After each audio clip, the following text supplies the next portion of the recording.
Maman Tifaninga, ceux qui la monique la bundi la bandoki à l'embisinga. La routine de l'âge Michael, tu n'as pas que la bundi cette qui l'État. Non, tout ce bon de la bonne de là. À la place, il y a routine, il y a un ensemble. Et l'homme, il y a ce qu'on s'attend à ce comme le Saint-Esprit, qui est le bundi la Saint-Esprit bundagate. Tout ce de l'homme de Dieu, tant que tu as condélisé, et tu as dit que ça m'appelle, c'est ce qu'on dit. Dans un autre cas, il y a scène. Avant Yesuaya, Bissika Zalate Maman Tifani. Mais Christ a sur la cabaye colina. Avec bon, c'est Bissika, il y a Bissika Zalaki. Bissika Zalaki de Maman Tifani, il n'y avait pas. Dans ce gros Missanza, mais de quoi désordonné. Avant Christ Aya, il y avait seulement trois espaces. Dieu, Satan et la terre. Et lorsque Jésus est venu, Yangoana. Question pété. Et ça m'a cassé. Quand la vente de Kimia, et bien comme il y a problème entre Michael, armée céleste, na Lucifer. Ok, Christ sur la croix, na tout ce monde a molli les autres salement, ma cambozo salme belé, c'était la guerre. Le long au moment Tiffany, c'est un chrétien koufi. Mais esprit n'a yé, et que ne l'eau la tête. Mais les autres ne vont dans la lieu de repos. Mais pour un chrétien koufi, bah au monde il y a d'autres makamama b. Maman Tiffany, tant que mon côté sous tout capé, donc il y a la tienne, il y a la tienne, il y a le quoi dans mais alliance c'est koufi, c'est Moussa la koufi. Alliance c'est quoi koufi? Comment? Nzamba sala alliance kana na Abraham, Isaac na Jacob, ba bino nyonso ba sel nde botikala. Oui, asala na asala na bino. Non. Ce sont des promesses. Non, c'est après ça, ma promesse, c'est 4 promesses. Non, c'est la promesse. Ba peuple na ba nga ko benga fachi beton. Asa la consultation. Si a bengi ça qui ka papa mukuna, je crois tout le monde peut papa Godem poy, ba to a bengi ici. Moi dans semi moi dans semi voilà. A bengi si papa Simon. Maman Tiffany, ba tsara misu mingi na banyama minene, bazo tsa misu na njoko lion. Ba bossa na lianze, obete lianze kara o ka koto compliqué pour vie. Ba to yazo consulter. Ba to wana bangwana pe kabila consulter ki. Oh. Même moi mboka Nzambe. On va uto memo Nzambe Nzambe. Mais maintenant RDC na mboka Nzambe ko prophète. Non que non. Maman Tiffany, charge bamukuna ba soni. Ngamwana mukemuke ba charge na ba. On a le kono bokonza likolote.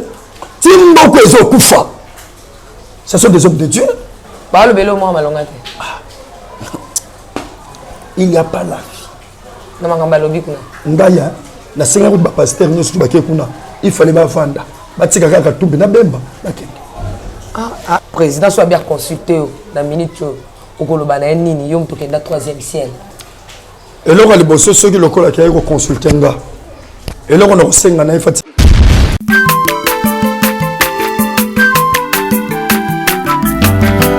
Mwana motote po akosangai abongwani pete po awangana Nzambe ya le Nazarien le Nazarien le Nazarien le Nazarien bana kitoko koma mokondima atako bapakolaki mafuta na mosakolima lelo ya yobolingo bateli le Nazarien lipamboli oyo mona na katembeni mama kandelobi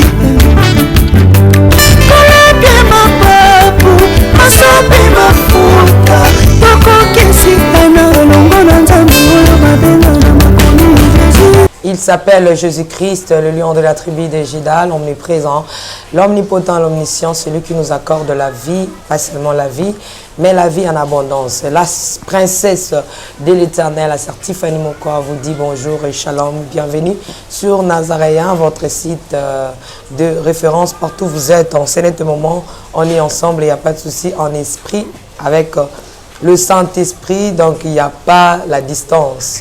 On est un dans le Seigneur. Béni soit le nom de l'Éternel qui nous donne aujourd'hui son serviteur Josué, le prophète, avec lui dans cette émission Table Sainte. Comme promis, chose faite, nous vous y avions promis de parler autour de ces grands sujets de Saoul et Samuel. Saoul qui avait demandé à la dame, à la femme, d'invoquer l'esprit de Samuel, et Samuel est sorti pour annoncer des choses à Saoul. Bien sûr, c'est biblique, bibliquement c'est prouvé, mais est-ce que c'est dans l'actualité? Est-ce qu'aujourd'hui, le roi peut invoquer le mort? Est-ce que c'est dans l'actualité? Bien-aimé dans le Seigneur, l'homme de Dieu est là, il va nous éclaircir à la lumière, à la parole. Encore une fois de plus, merci, mais j'aimerais, avant de dire un bonjour à l'homme de Dieu, de demander à Alain Kiakala qui est à la régie et Yves Molofa derrière la caméra de nous balancer un cantique. Et on se retrouve tout juste après. Régie, à vous. Alléluia. Merci le roi de rois.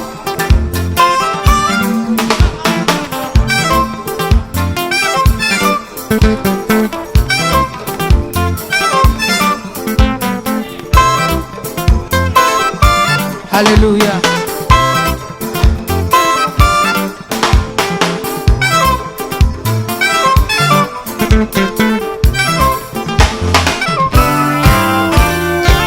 Tombola maboko na yo likolo. Lakisa maboko na yo.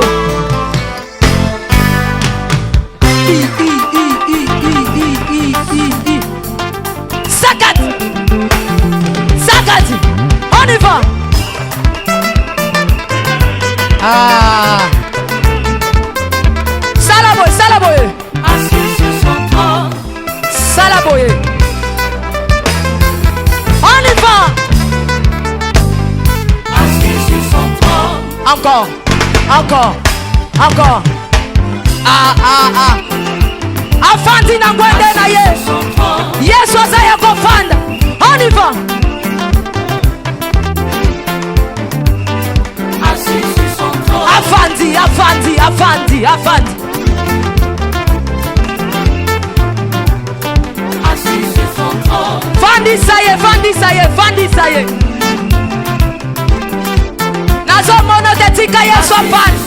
Afandi, afandi, afandi, afandi. Merci Jésus. Merci Jésus. Assis sur son trône. Afandi, afandi. Salaboye.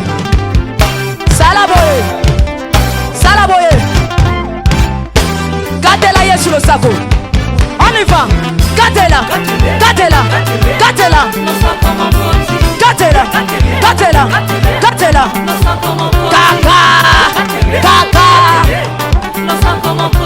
Yambalo ya taba ministre bakokata. Nazolo bakatela yelo sako. Katela yelo sako. Katela. Katela. Katela. Nazo monote. Nazo monote. Nazo monote. Nazo monote. Salango boye. Dosé. Tolobi à tout. Yoka. Merci. Tolobi boye. Yambalo. Ataba ministre bakokata. Ataba généraux bakosala nini? Ataba ministre bakosala nini? Ataba président. On y va. Katela yetoke. On y va. Quand ils ont échoué, la carte a prié, non, parce que ils ont dit, ah, oui, mais ils ont dit, tel temps, Bitumba. Donc, il y a chaque Argentine. Mais maman, tu fais une chose qui a moni qui a bondi la bandoki, bandoki à l'embisinga. La routine de l'âge Michael, tu n'as pas que la bondi 7 qui est là. La routine de Cherbet. Je vais prier que Zambalo là, la zone a besoin de Cherbet, Bassimbelanga de Cambo, c'est fini. On dit Michael, même, maman, tu fais, on dit Ange Gabriel, pourquoi ma camarade mes peuples? On dit pourquoi Elite en la zone matin. Zamba c'est une capacité de baquer et Michael encadré les pommes. Un mec qui est créé du Tumba. Ba Cherbet za sentir la souka Zambé, moura Zambé. Et on va me tango oyoke, adana F Baliembuma, dia on fait de Cherbet pour nous protéger. Mais est-ce qu'il y a la capacité de Michael qui nous protéger? Diable peut résister devant Michael, mais devant les Cherbet, diable ne peut pas résister. Et c'est pourquoi moi même temps Elie azomata, ba Cherbet ne va pas zingi ba matine na likalo ya moto. Satan, le diable Lucifer ne peut pas résister pendant 10 minutes devant Cherbet. Oui, oui, maman, tu fais le tout ce bon de là, à la place, il y a routine, il y a le bagage ensemble, et l'autre, il y a ce qu'on s'attend à ce que comme le Saint-Esprit, qui est le bon de la Saint-Esprit, bon de la Saint-Esprit, bon de la montée. Saint-Esprit, bon de la à soi, raté. Saint-Esprit, soit la Bible, sans le Saint-Esprit, nous ne pouvons rien faire, même si tu envoies les chérubins. Mais sans le Saint-Esprit, tu ne peux rien faire. Et ça, le coup là, Saint-Esprit se jouera la nuit. Il y a connexion. Donc, ça téléphone, mais maman Tiffany. Elles ont joué la connexion. Et le monde va te dire connexion, c'est un téléphone. Non, pour yo lo baba lo ba fait connexion. Absolument le bac non. Donc la ça, ngai Airtel, ngai Vodacom non. Ce qu'on le dit mabe, yo ndom to le dit mabe. Donc c'est une phase de connexion. Ouais, ça va aider ngai na yo. Donc ça la contact na tata. Ah, ça va aider yo na makambo mususu. Mais ceux qui le coulent bon moto yo moko. On dit nga ko le bel makambo na tellement Tiffany, ça passe. Et c'est pourquoi Monique esprit à Saoul et c'est qui n'a si à ma belle et diable a c'est qui n'a capacité de évoquer esprit wana bandana qui se passe qui l'esprit il y a évoquer esprit wana et preuve année au comment on a même temps où les liens kufi bazo pour ba rekunda moto balobi que mutakufa qui aya tout ikaka mi kwa Élysée et bembela muki. Pourquoi? Même l'onction de l'homme de Dieu, tant que tu as condélisé, et tu as dit que ma belle, c'est que tu as dit. Si on a compris le prophète, nous avons dit qu'avant, donc dans l'Ancien Testament, Dieu a abandonné qui komomba, abandonné qui négligé l'esprit, a basal na et attend ton koufi au ko bengana, adobato ko sakano l'esprit à mon sel. Pour négliger, c'est trop dire. Quand la zayi komomba, azayi komomba yango, et Satan, de toi azayi komomba, il n'avait pas la protection. Dans un autre cas, il va s'en Kotika, c'est trop dire. Quand tu as koufi, et que Satan m'a payé, n'a pas le bizabut. Dis ah, on t'a koufi, esprit à Samuel les Zéléka à ma belle. Satan a. Tu as habitué, tu as un contrôle à l'esprit à Bassin, mais Satan. Non, maman Tiffany, Dieu voit. Mais c'est là qu'une interdiction, mon côté, que Satan a cotatina, c'est jour de mort. Ah non, quand on a 15 jours. À quel séjour de mort? Ah, ça ne va bien qu'il ait pèse à Melingaï. Donc, quel est ce jour de mort à contrôler? Mais, maman Tiffany, là, on va se passer. Le nom de tu es un peu à l'aise, l'habitude sur le souvenir affecté, Bible, les autres, je vois dans mon candidat Mathieu. Hier soir, même il y a une question dans tout le monde. Hier soir, il y a un koufa. Azeb sa Moyibi, lelo to kozala na yo, na paradiso, na mboka ya tata. Atali baye ko lalobi na kei na kei ko bongisi la bisika. Donc c'est-à-dire tout ce temps oyo avant Yesu ya bisika ça la quitté. Avant Yesu ya bisika ça la te maman Tiffany.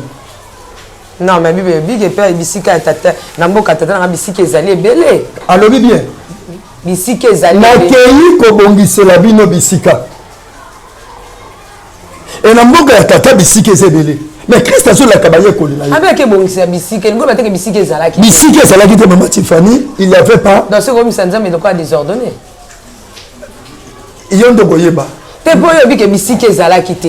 Kasi nga zo memo na révélation awa. Na zo memayo na domaine de la révélation. Domaine de la révélation maman Tiffany, et domaine où ezali trop vaste. Là où tu vas expliquer yo avant Christ aya, il y avait seulement trois espaces. Dieu, Satan et la terre. Et lorsque Jésus est venu, Yangoana, question bien de Yangoana, c'est quoi? Tant que vous soyez. Question pété. C'est ça ma casse. Tant que vous soyez, comment tu m'as dit, l'espace c'est ça qui Satouana. Et le moment que Christ a Zokoufa, Christ a Zokoufa sur la croix, Ndebisike banduko tant Bible zo bala biso na mukanda Apocalypse. Dans Apocalypse chapitre 12 verset 7. Tanga na maman Tiffany. Apocalypse 12 7 hein. Maman Tiffany o kimi sera prophète mon quoi comme mettre comme lia munoko ali munoko non la langue la Bible non. Et il y guerre dans le ciel. Michel et ses anges combattirent contre les dragons. Et les dragons et ses anges combattirent. Quitta 8. Mais ils ne furent pas le plus fort. Et leur place ne fut plus trouvée dans le ciel. Dans le ciel. Tu sais qui n'a pas quitter le ciel, hein? Donc c'est-à-dire, tant que Christ sur la croix, il y avait la guerre. Tant que Christ sur Mundawana. Déjà dans l'icolo, l'adoration. Bah, le bien, et c'est là qu'il silence. L'adoration est katanaki. Même les ambas sont adoration. pendant 30 minutes d'adoration, l'eau de paix, ça m'a quitté. Quand la vente de Kimia, et bien comme il problème entre Michael, Armée Céleste, et Lucifer. Comme Lucifer a gagné qui espace mine dans le colo, quand on a comment obligé, il y a quitter ça et nasi. Et tant que Christ sur la croix, na tous monde a molli les autres salement, ma cambozo salme belé, c'était la guerre. Là molli les côtés. Donc dans tout ce temps-là, guerre. Il y avait la guerre dans le ciel. Et dans tout ce temps-là, quand la silence, sur la croix, il y a créé. Espace. Avant de créer la trône. Avant de créer la trône. Kolo a créé lieu de repos. Kolo a créé lié à annonce. Comme on a créé espace. Toutes ces choses-là, elles ont salement, tango yo, ce qu'on quitte na c'est. Au moment où on dit que comme Lucifer, à ce qui m'a cassé, bah quitte si na c'est. Il y a un moment où la même Bible sur la biso, mawana ba vandi na c'est na mokili parce que Satan a quitté na kanda makas. Et tant qu'on ensemble le tant qu'on a créé balier de repos. Le long au moment Tiffany, si un chrétien confie son esprit, ça ne va pas rester encore dans ce jour de mort, mais l'esprit n'a yé. Et que ne l'eau la tête. Mais les autres nous font dans la lieu de repos. Mais pour un chrétien confie, il y a d'autres qui pasteur a confie, mais tout ça. C'est il y a quotidien à lieu de repos. Maman Tiffany, il faut, dans le domaine, il y a s'accélérer, dans le domaine de la spiritualité, Maman Tiffany, il faut être prudent. Pourquoi? Maman Tiffany, tant que moi, quand on se trouve, il y a la tienne, il y a la tienne, il y a la tienne, il y a un moment où Maman Tiffany, un enfant de Dieu avant de prier, avant de dormir, il faut y aller au de là, puis il faut y aller au côté de l'eau.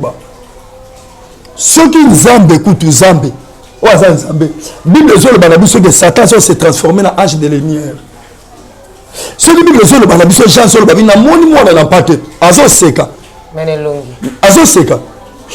Et longi na le moi la pâte. Mais tant wa seki na moni moi na moni mine en cause. Donc c'est-à-dire Satan est mitaka. Même Zambé. C'est-à-dire le pasteur sera koufi. Et on a moni si il était un pasteur. Tant que il faut que le pasteur va déclarer le colloque à corps. Et qu'il y a lieu de repos. Et donc, mon côté, article qu'on utilise, et l'on a mabe, il y a un moment même le Zalarabiso, chrétien qui fait une église, pasteur Oyobondeli, on a un autre one, on a aussi mon livre dans la Kimia. Pour faire une question, je ne sais pas si on a posé. Oui, maman. Je crois Genèse au BT même Makambo est avant Genèse. Donc quand la même qui a tel sur Makambo ils même des bandes de Genèse. Dans les livres là comme on tout bien communiquer tout là Tony. Bon, tout quand il y a une parenthèse. Comme peka Moïse a BT biso Makambo il y a zala raté. Ba 5 livres na wana ils Makambo il y a za qui ma beti yango et koti na kati ya makomi. Lorsque au monde a battu, étant donné que la Bible nous dit la parole de Dieu est inspiration. Tant au monde a intention pour interpréter Bible boye tenir interpréter. Moi interprétant on a ni zo kende les penos au moins que tu veux ozo kama pe makamuse. Olobani nzamba ko ça qui a pisa ko révélation. Il y a makama bien té pour au côté pas zo bete zo kende net. Maman Tiffany, maman kaka soko otangi Jean, otangi Matthieu, otangi Luc, au monde a ba le belo komoko, mais différent à langage. Donc c'est-à-dire la souveraineté Zambé ce qui Zambé ameni ngano ka langage moko. Maman Tiffany, nzamba za remonte, wana ça sur Zambé. Nzamba za Zambé système mais nzamba za Zambé multi système. Au monde le bon on a expliqué yo. Azape na capacité qui a la question prophète Moussous. donc pourquoi on a confirmé pour nous la kisaka ganini mais ceux qui le collent na kuta na mosala nzambe moko azako loba révélation makasi ko le kanga le pas pour l'ensemble moi Stéphane ce n'est pas mauvais. Il y a autre temps 1 Samuel 28 Tobandia on a 7 et Saoul dit à ses serviteurs cherchez-moi une femme qui évoque le mort et j'irai la consulter. Ses serviteurs lui dirent voici en Ador il y a une femme qui évoque le mort. Toujours quand on est-ce que actuellement qu'on évoquer Bakoufi les pasteurs au Koufi boy to quand même dans l'église papa Bakoufi wa salela nzambe moi nzambe ya papa nanga kitula wana uzanonte na bombo est-ce que ça peut l'actualité au Koufi peut ko belela nzamba mokufi kasi yango mo lelo ko expliquer kio eza mabete ko belela nzambe ya mokufi to alliance atato ya kufa eza différent que nous évoquer esprit na ye. Comment? Tata qui est dans le 3e ciel. Tu as vu l'exemple d'Inabala. Adinabala qui est dans le 3e ciel.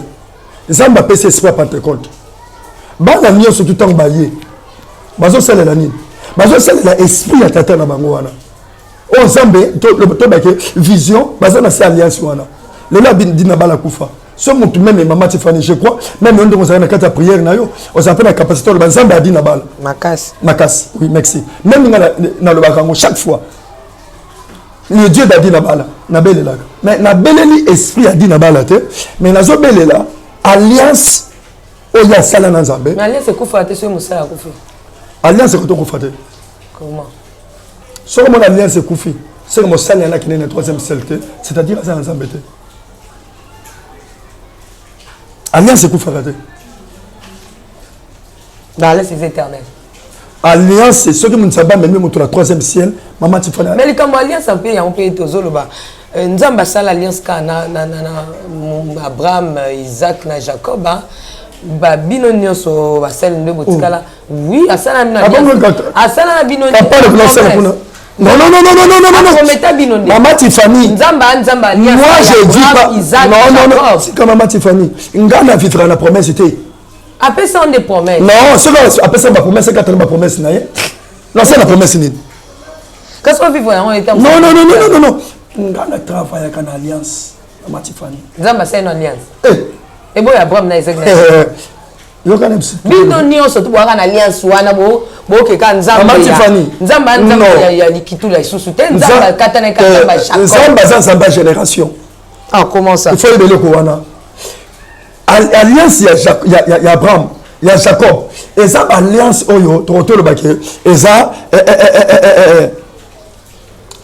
comment je peux dire donc et ça alliance mon resali mondial quelque part regardez le quoi donc ce sont des pères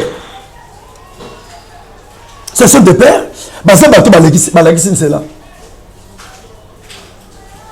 Mais papa awa tozo tang atomoni Saoul azarwa za mukonzi akeko luka babelele akena na ndako nganga na ndako nganga make luka mosali na Nzambe babimisela mosali na Nzambe basolola le tozo mona bato bazoboya. Bon, si j'ai bien compris, excusez-moi, roi akeinda kwa nganga make luka Nzambe, donc cela revient à dire que toi simbi Nzambe que toi simbi bonganga. Lelo to mona ngo so kaka ono batalinga ke un roi azala kaka na Samuel azala na femme wana te a invoquer te mais akenda okutana na Nzambe na kati ndako nganga ti akenda ki okutana na esprit ya mosali ya Nzambe na ndako nganga mais tant molimo wana la mukaki tanga ngo bien et la muka na kanda na ya bakiti na ba mesa atanya ukondoko namona yo achayo na mwamba na minito na kata pena katikata saka fufu.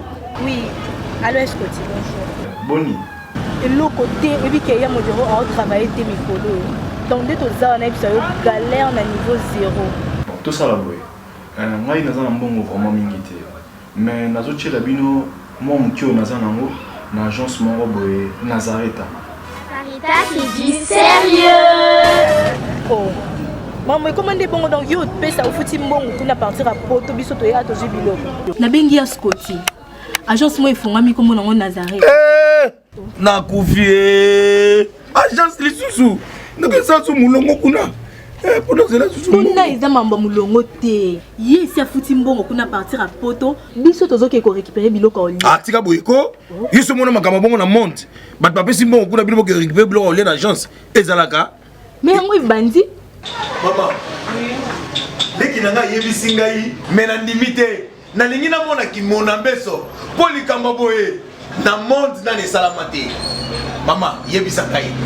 Bapesi mbongo kuna biso to récupérer biloko ko lia awa. Ya solo boutique Nazareta ezali boutique où ezali à distribution ya produits alimentaires. Ah!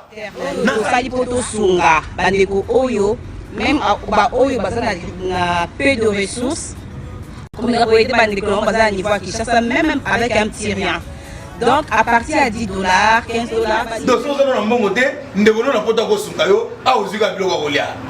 Eh maman Nazareta nzamba pambola ya bakise mikole belé awa na sena mokili. Et bongo awa tozawa poto yeba adresse awa.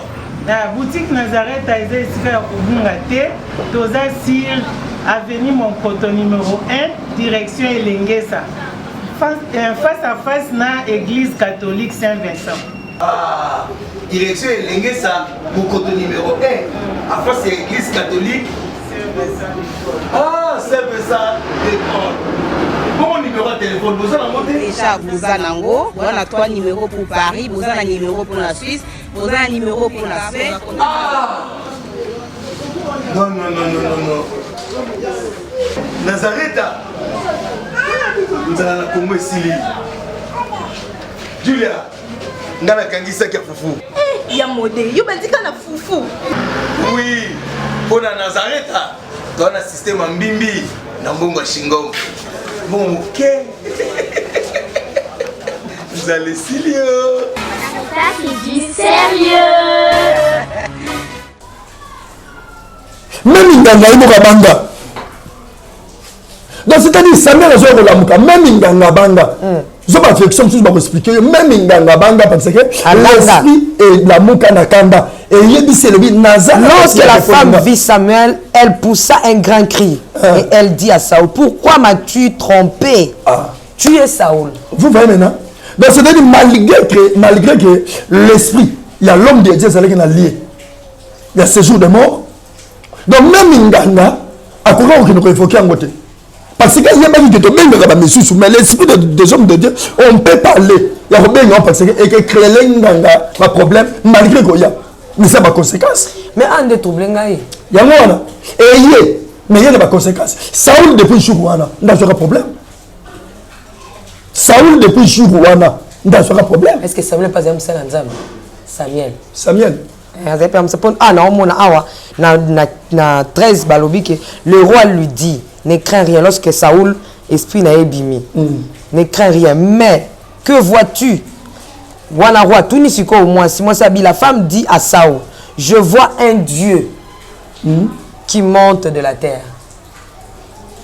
Mais maman Tiffany, azo mona nzambe moko. Nzambe moko. Donc azo mata, azo bima na mabele. Na mabele. Mais c'est l'esprit de Saoul. De Saoul. C'est l'esprit de Samuel. Là, on peut expliquer le Komoko. Maman Tiffany, il semble que tu as salué une alliance. Même si tu as dit, mais quoi, on a maman Nangai, on se quitte. Nous sommes des petits dieux. Tant que les gens ont qui tout la nation contre Babylone, on coupe quoi je souhaitais. Là, on coupe quoi mon touté. Mais nation coupe quoi l'ensemble. Mais prophète, tu as tous en Matthieu, hein?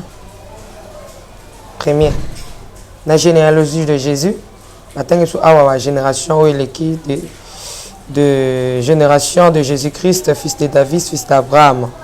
Abraham, donc cela revient à dire que, mais il n'est tout cela dans ma c'est sur la génération où ils allaient qui avant Jésus, d'Abraham jusqu'à de David jusqu'à d'Abraham jusqu'à David. Tu es comme à Jésus, excusez-moi, sur le temps dans Matthieu 1er, nde bokomona ngo na génération yesu nde moto ayaki kokata alliance asuki ye pa yesu asukisi makambo alliance alobi ke il a effacé, il a tout fait. Quel est le travail que Jésus n'a pas pu faire? Oh, alliance wana yo ya osala ngo bino so bo travailler en alliance à Jésus. Oui, maman Tiffany, alliance c'est ça. Bon, il y a deux personnes. C'est-à-dire qu'il y a une alliance on a la travail et ça alliance oh yonga to yesu asali nanga. Maman Tiffany yesu asali na nzambe ye parce yesu so asali na yo. Jésus-Christ c'est Dieu. Jean le Biango, c'est lui le véritable Dieu. Moi je parle ici, quand je parle de Jésus, c'est-à-dire je parle automatiquement de Yahshua, le Dieu créateur. Donc on a la seule alliance dans Jésus.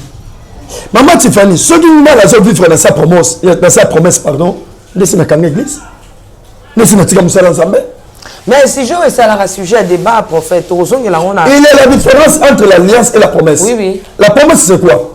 La promesse, maman Tiffany, quand même mon téléphone. Non, non, on n'a pas ça. Oui, c'est un coloté. Pourquoi on retrouve ça? Maman Tiffany, il y a des éléments de ça. Ceux qui nous ont na yo na libila mwasi ke chéri na linge lo bala yo na kema na libala na bali yete na sali sum maman Tiffany ja so le bango lo biki e belé na kati na bino ba zo ki bila ka Nzambe mais pesi eleki bango na musika e kokisa bité. Maman Tiffany, il y a la différence entre la promesse et l'alliance.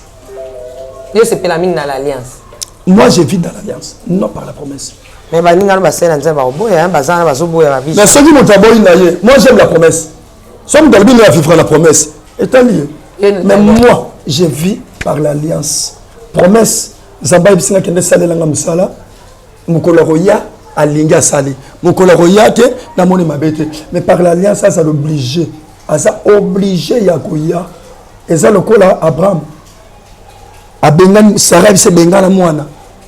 Tanga so bengana gare. Na Ismaël mais Nzambe tant moi la zolela maman zolela na place Nzambe tant ange de l'Éternel aye pour alobaki na yo mongongo na yo na lobi na ki mongonga mwana lo ke ganga ke ça promesse les alliances kasi on a alliance Abraham ya wana ne Jacob alliance et ça alliance ça mondiale oyo Nzambe yaka mais faisant sur le bango entre Corétiens et Éphésiens, alors que Azuba serviteur naïe, ameni bango la likolo. Quand Azub membre la likolo, la troisième ciel, après c'est la mission sur le ministère, le col apôtre. La mission, c'est-à-dire qu'à traiter la mouton en alliance. Maman Tiffany, il y a qu'à expliquer le komoko. Net là, dans la carte église, la restauration des brèches. Dans cette alliance ensemble. Banananga olazoya. Bazana tal juste au alliance na Nzambe. Dieu se foutait bon nyongo. Parce que ngande na alliance, ngande na Nzambe. Bango ba yeko kuta Nzambe na ngai. Yena la tambola kana bango. Na ka bango ba kuta na likambu. Ba bele ni Nzambe. Ba ko ça l'oblige ko le Dieu de notre papa je suis. Parce que ngande na la bango ba kuta na Nzambe. Ba bandete le Dieu d'Abraham, d'Isaac, de Jacob. Ata ba bandi le Dieu d'Abraham. Faut pas souci ça. Isaac, même Adam. Même il y a même il y a ils sont obligés que non papa n'a biso pe Josué azan alliance à celle na Nzambe Nzambe mémare na bisika boye mais on de bomi ba na Nzambe na encore émission na question au prophète Josué tout le monde me conduit école notre président Félix Tshisekedi Antoine Félix Tshisekedi notre président Fachi Béton autrement dit tende bat balobaka ndenge ba peuple naïe baninga ko benga Fachi Béton à la consultation. Saoul a Lucas Samuel menanda kwa même notre président Zobenga Basana Nzambe a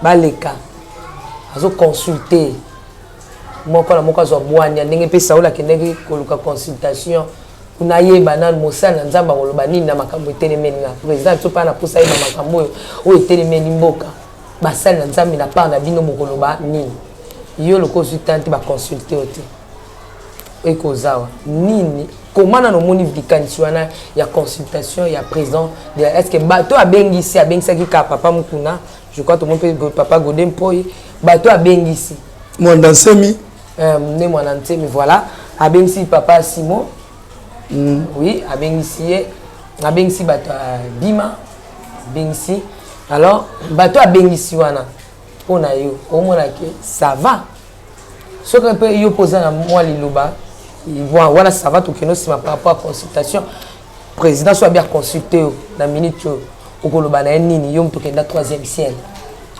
maman Tiffany batira misu mingi na banyama minene bazotsa misu na njoko lion babosa na lianzi obete lianzi kara o ka koto compliqué pour vie biso to za mayanzi batwana nde bazaba njoko eza pas si lianzi bimona mutu hein olobi et a pas si lianzi bimona mutu na mutu maman Tiffany tika kindela bakimbantike kuna na fond oko kota na mona mutu musuma yanzi tiawa tena maboko oui maman Tiffany lianzi tika lokolo amata tina mutu amata abonga yonga sili nde mtamata lianza ko lianzi ya kwabo ya kokomelo tiawa wali yenja mutu makasi ya mutu makasi c'est la consulter non maman Tiffany soko olandi batu banebi que ngana sepela na Fati hein parce que pour le moment c'est lui qui est notre président na retour boya été et bible zo bana biso to honorer bakonzi donc nous honorer na yebi kalanda tam sur les nazariens na bureau na ceux qui étaient mais à ça va conseiller de la nazo féliciter les canis ça bien consultation zo ça les a différents oyo Saoul Salaki Saoul il a consulté les esprits mais il a consulté les humains bato il a consulté bato wana bangwana pe kabila consultaki papa onda bato abima bamukuna tout le monde bangwana il a consultaki d'aba consulta ba consulta kabila consulta bango babomi mboko pe na bango maman Tiffany tamba bazo mona eli 7000 bazako batama président abonde la nzambe c'était un chrétien nzamba l'accès 7000 bazako batama taso bakoto malikanisi le reste nous surtout ce monde maman Tiffany na mbala moko de cela dans émission n'expliquer yo mboko esa modu o expliquer nga ba prophétie na cela qui na mission moko n'expliquer pendant la nuit na lali na zo mona ba bimisi mbongo asika mais avant mbongo wane bima n'expliquer il y aura des réalités il y aura des événements écosalema même kolombo wane ke bima tant mususu to revendre no ah non prophète makamni le kaki o kanisa makamni surtout wana ko mona que non c'est un prophète de Dieu et maman Tiffany et là on va la toujours ça que à consulter dans bateau assez parce que bateau nyo surtout wana baliana kabila bavanda na kabila bango pe babomi kabila bango pe babomi mboko ba papa soni le bazab baka 15 le bazab non chaque jour sagesse am ko la lobi alobaki akoko pe sa conseil bo lobi pe susu le lo ko pe sa mutsusu pa ba kodi hein bon ce que le prophète yo ben des aboyé ce pena président yeyo ayo asengi consultation a consulter yo pour na makambo ya marche ya mboka okolo baneti pour moke kende liboso prophète Josué prophète président consulté mais nanzela caméra makambo ezokomela ye pour bino ba petit ndengo mibengi di yandi bino de to consulter bino na nzela signé comme la président de la République biso motoza ba consultant na ye indirectement ceux qui n'est président Fatia Vandiwana atunyo prophète Josué qui tout là pour na mboka ndenge makambo ezokende ndenge na kanisa kina ndenge na omona ba réalité vraiment mayele ne cause la ligne opesa nga poto avancer et là les bosso ceux qui lokola ki ayiko consulter nga et là on a senga na fatigue la ngata au moins même on se poser la question maman Tiffany si le place c'est à côté qu'on répondre de l'autre côté Daniel devant roi observe le romoko mais c'est 3 jours au moins pas 3 jours on va 5 pas 3 jours wana Parce que n'est pas trop. Parce que Kende Kaka. Eza batu misusu baza na nzamba tiko taka ya prophète. Ah, tike loko wana Maman Tiffany. Ya tiko taka. Maman Tiffany. Ingayo loko na zolo banzambe la likola so monanga. Moi j'ai vu Jésus-Christ comme ça live ndenge na zo mona yo plus de 7 fois. Est-ce que yebaki ndé babengi papa so mukuna aseka. Aseka so coach il y a des prophètes. On peut tant comme une cabo exact ba singa 3 jours. Pam pam ba peso plus ça comme. Mais tant président bengi. Ah bon quand ils nous ça ça prophète. Oh, dis la prophétie ça. Maman Tiffany, si on a mis prophète et sa prophétie, il faut le bélo babylon qu'on a sur le bélo. On ne peut pas commencer à entrer, on ne peut pas mboka nzambe. On a autre moment nzambe nzambe. Mais maintenant RDC na mboka nzambe ko prophète. Non que non. Maman Tiffany, charge bamukuna ba soni, ngamona mutomuto ba charge na ba. On a le kola bokonza likolo te. Mutu le mutu bunda bitumbala ekola le mutu mbembe makroa na même Maman Tiffany ndongo za wana, même croix le lugelo nzambe. Amambo ketali te. Makamambo ko Congo. Na prière pour nango. Que nzambe sunga mboka na sekende liboso. Que etala ngana s'intéresser nango. Non. Voilà, okoma na un à Congo. Maman Tiffany na dinga Congo. Parce que naza congolais. Mais jour où mon esprit que sangana la politique. Parce que ngata on a côté ensemble. Nzamba tel sanga politique te. Nous on a tika na Bible. Nazu na lien nazu te na vandi. Mokena lukani na otanga droit. Maman Tiffany. Et lui, vous combien de ceux qui sont en train de monter la toche à Foka Bangi. Maman Tiffany, même nous, les gens ont des problèmes. La moni de Maman Tiffany. Si on a dit que la fille papa l'a Josué, elle va défendre. Maman Tiffany, on remet là, na Kimia, on remet la Kimia, on a dit qu'il y a parqué dans le tribunal, mon tasso le papa nanga. C'était un chrétien. La salle qui est en go pour aider le peuple de Dieu. Mais non, on a aucun de conseil dans Bozoba. Non. Et ça, maman moko benganga nzamba pambule mama kiki. Na edaki. Na aidé na makamuna bango na ki na saleli bango titi na soki sili kamuna bango sili. Dans ce consultation ba bengi o ba tiko 3 jours. Celui de consultation papa, c'est 3 jours. Là que tout ensemble. Si ça m'a pas une réponse c'était na je na parler de la nation qu'on a posé sur mo bima ba tiko 3 jours. Maman, ceux qui a un bon président, un bon chrétien, après ba ki mutabanga ensemble. On ne va pas demander bino baloba. Bah ouais là. Ah le ban. Bah le de la musique. On a ndé. Musique va dans la Maman Tiffany. Bah le belo moi malonga te. Il n'y a pas la vie. Na mangamba lobi kuna. Ndaya na senga ko ba pasteur no sutu ba ke kuna. Il fallait ba fanda. Ba tika kaka tumbi na bemba na kende. Ça c'est grave. Ça c'est grave. Tu m'as demandé de la politique. Non, ils ont consultation. Tu fais la consultation. Ils ont consultation. Maman Tiffany, je vous dis la vérité quand il y a un jour à l'élo. Timbo Kwezo Koufa. Ce sont des hommes de Dieu. Ce sont des hommes de Dieu, Maman Tiffany. Batiki. Ozamba lubi na bango. Batiki na biloko mususu Maman Tiffany. Pourquoi? Yamona na biloko Maman Tiffany. Promesse mo maka. Promesse c'est aussi ça la zambe mêlé. Yango moni mususu soyez prophète de discipline. Aujourd'hui nous sommes où? Le to sawapi. Hein? Maman Tiffany. Le to sawapi. Toza pendo répondre. Ah discipliner maman. Maman Tiffany mutoko sayote Congo pe bonga. Et ça va ça ensemble base de conscience. Comment on président on a ba Kisekedi. Parce que confesse ça ensemble. Les gens ceux qui sont malades. Le monsieur la langage. 14 ans de Coutuno Zoleka. Pardonnez nous la papa na Coutuno parce que c'est un homme de Dieu. Asa mutu on a koto sana bere mais c'est un homme. Mais bon tu ka kenzande. Tika maman, tika Maman Tiffany. Oh, si ça non maluba. Non, ce sont des gens ils ont tout le bac bazar déraillé. Oh maintenant on a une liste. Même ça madame. Papa tambuko de bazar. Pourquoi quelle consultation te? Non mais le temps de grand homme de Yamboko bazar revendre. Oh Seigneur. Tout ça va toi tambuko qui. Papa Kelan.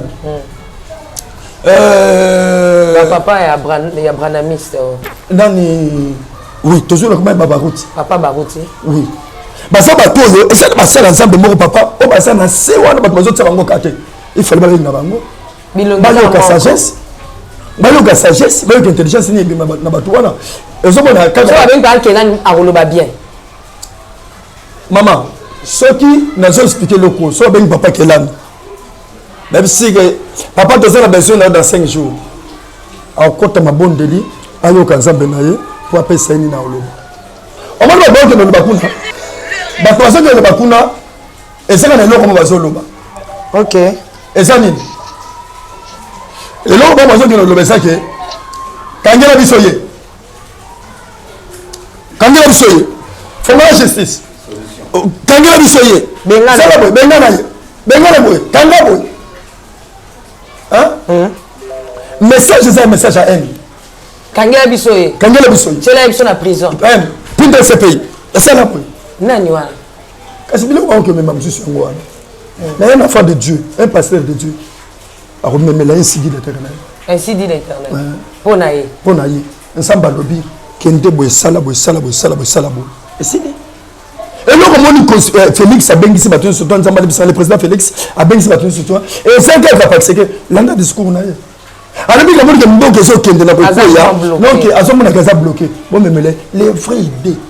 Yango moni ayambira basala nzambe mukuna ye ba papa bima ba ye ba papa ya simo kimbangu ba ye ya nani ba ye bango ba toyaka la prophétie que ya nani aza nzambe lelo ba balukeli ye ba tiki ba ki komema idée ni ba komema tout le monde baso kenda na mama na ngai ngana sepela ki ba tika ba foyulu ba kenda ba bemba ba kenda ba soki ba maboke ba nani ba nani ba kenda biso asala nzambe il fallait to y expliquer le président. Ça biso un mois, yo sala makambona, tigela so même 2 jours, 3 jours, 4 jours. To yo Zambé. Après ça, maman ça la bateau va se yo kansambe koleka. Est-ce que yo kapenza me pona mboko? Ndenge pa Saoula ki ndako luka pena yo kasamo. Est-ce que yo kapena Nzambe? So to tikelo ata 5 jours to yebo to bino, to pesa rendez-vous président la démission. Après 5 jours, ata batu na ye, ata maman Denise Alanda. Batikelo ta oyo kanzambe. Après 5 jours, tu es penza boy. Aux allons la poste qu'on a parlé. Beaucoup de gens qui parlé de la nation. Beaucoup de gens côté oyebi. Oko kanga photo. Oko sa mwani. Mais ba tikelo 5 jours oye penza boy. O pe sa di kanisa nzambe pour na Congo. Oyo kanga penza. Maman Tiffany, si on a yebi soke, si on a yebi soke na yo kanga nzambe te. Na sumuki. Si on a lobi ke na yo kanga nzambe. Quand on dit mangate. Te non di mo. Mais l'expliquer yo na yo karanzambe te mais na vanda kana bozambe na vanda kana bozambe so to bi dans 5 jours oyo kanzambe to ya maman Denise atinda tabato si que la volonté nzambe alingia nzambe za mwana na ngate voilà na koto sala biloko bebe wangu ba ko sala to na yo kaki nzambe te nzambe za mwana na ngate asabe garçon de cooks na ngate aloba soka alingi so ba tikeni na 5 jours na bengi na sololi na so ba bila ngake kitula boyeboy na lobite abo so la caméra na so ba lobite. Si vous êtes 5 jours, non. On a tout sur l'obité. Toi, mais kotika. Maman Tiffany, ils ont ça souffert. So on monte monter ça comme ça la cire que akoloba. Je vais peut-être na simana ngo azana nzambe mosusu. O ya ngande na yebeli. Si j'ai pris na baptême na bino yakabo komona, yakabo ko simba. Maman Tiffany, on va passer la foi. Ya on va nous expliquer comment tu as fait la promesse et fait par la foi. Mais moi je vis par l'alliance. Moi ne laka moi nous toi ça c'est alliance maman Tiffany asa la capacité de maudire nous toi vivre la promesse pe kangani asa la capacité ça m'a pesa mutu babilaka nous toi ça alliance à maudire yo pe tout baby. Oui. Merci, nous sommes arrivés à la fin pour aujourd'hui. Les acquis questions et la consultation, le roi de Mandaro la consultation à Saoul auprès il y a la femme pour n'a pas invoqué Samuel. Donc comme na souka papa ni lobano ya souka pour na lelo. Bon on a habité parce que tu très profond na biloko musuto to loba wa ce qui est compliqué mutu. À Monique à côté ko benga numéro na sali 081 41 88 012 081 41 88 012 à côté benga. Merci, nous sommes arrivés à la fin. Que le Seigneur nous bénisse. Derrière la caméra, c'était Yves Bolofa, M. Fayoulou, Alain Kiakala. Merci na beau cadre, déficit monsieur papa Timothée, Nzamba Pambola, maman Betty Kokelea, na États-Unis, na mboka bato Trump azolela pour la nini bo voter été. Ba PC communiquer ba noir nyonso bo voter Trump. Pour un botiki Trump kabo ne kab. Pour na notiki Trump kabo So elongi mboka bato trompe ekomi mboka bato Job Bidem. Maman Foura Tabo. Fallait beau voter les lingues à trompe. Là je vois Nathalie Moussibou, maman générale aux États-Unis. Papa Guy là-bas là. Ah, maman Betty Kokelea. Et Batounio surtout maman Louise, maman Lauriane, en Afrique d'ici Marlène Bouy, petite soeur propre. D'ici Kane Sobozali, Nzambe, A, Bambola, Bino, Makas. Ce que l'on a dit, Yangandeko, Nekap, Tukutana Mikolozo ya. Ciao.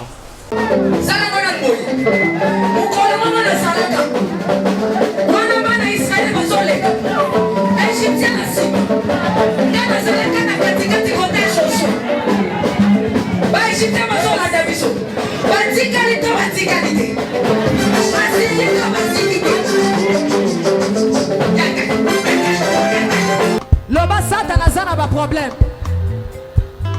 Oh asimbi kisi. Asimbi kisi. Eli kambwa kisi te yobe ke doluka kisi na osala nini? Oh simba. Shalom peuple de Dieu, que la paix de notre Seigneur Jésus nous comble parce que tous nous avons besoin de la bénédiction de l'Éternel. C'est la sœur Tiffany Mokoa, la princesse de l'Éternel, la présidente du Parlement céleste, députée Kwanabanda Kunabino. En tout cas, la Bible nous dit, vous connaîtrez la vérité et la vérité vous affranchira. Nouvelle Ezakaka, tu peux communiquer, information, c'est que les Nazaréens ont moins souci, vraiment souci, mon côté technique. Voilà pourquoi nous vous supplions, nous vous demandons, s'il vous plaît, d'ailleurs, vous acceptez Rabiso Nabanda Kunabino, car le lingue est aux alliés. Vraiment to senga na bino na bolinga nkolo bayo bolinga ka kolanda mingi les Nazaréens vraiment bo sunga biso bo s'abonner na les Nazaréens news donc neka ke komami wana les Nazaréens news parce que les Nazaréens o ya Kinshasa ne oboye ba ki liboso ezu un petit problème technique donc moi to ko taba vidéo il y a milai eza vraiment pour l'instant donc voilà pourquoi na bolingo musalo tozala nango tosala libino les Nazaréens news dans les Nazaréens news ndé ya bino les Nazaréens news les zaka les Nazaréens donc ndakwa les Nazaréens okay? Famille les Nazaréens toujours mais news obetika les Nazaréens news ndenge ba komya wana o cliquer na place ba komi s'abonner au s'abonner massivement donc il faut s'abonner au epipe moninga s'abonner au epipe de quoi s'abonner donc vous s'abonner massivement s'il vous plaît bible ngakolo bible ngala certifié bible ngala princesse de l'Éternel vous sala on pona bolinga nzambe je vous aime beaucoup de l'amour de Christ donc je disais tantôt que les Nazaréens ont un petit problème technique voilà pourquoi nous vous supplions de s'abonner sur les Nazaréens news ces derniers temps nous utilisons beaucoup plus les Nazaréens news parce que les Nazaréens qui chassent a un petit souci un petit problème technique. Que le Seigneur nous bénisse, que le Seigneur vous bénisse parce que tous nous avons besoin de la bénédiction de l'Éternel car la Bible nous dit c'est la bénédiction de l'Éternel qui enrichit ne fait suivre d'aucun chagrin. Au moins émission Tali yo attaque au Tali donc tozo suka kana ba minute yo ba 1 minute 2 minutes 3 minutes parce que moi to ke mula ezate donc ba témoignage au lanjo table sainte au lundi mission ka ucho landa oyo attaque oyo lundi ya muke oyo donc cliquez lien oyo na sewana après titrage Kazo landara wana donc sur mon titrage na sewana au mona lien alors cliquez lien wana et remettez directement dans les Nazaréens news donc cliquez kaka donc au tali attaque au mona titrage ezawana ce qu'on a c'est à titrage wana au mona lien final lien wana et remettez dans les Nazaréens news. Quant à moi je suis rempli, je suis comblé de joie pour Bokozala beaucoup s'abonner et belé ciao. Biso tozo yemba,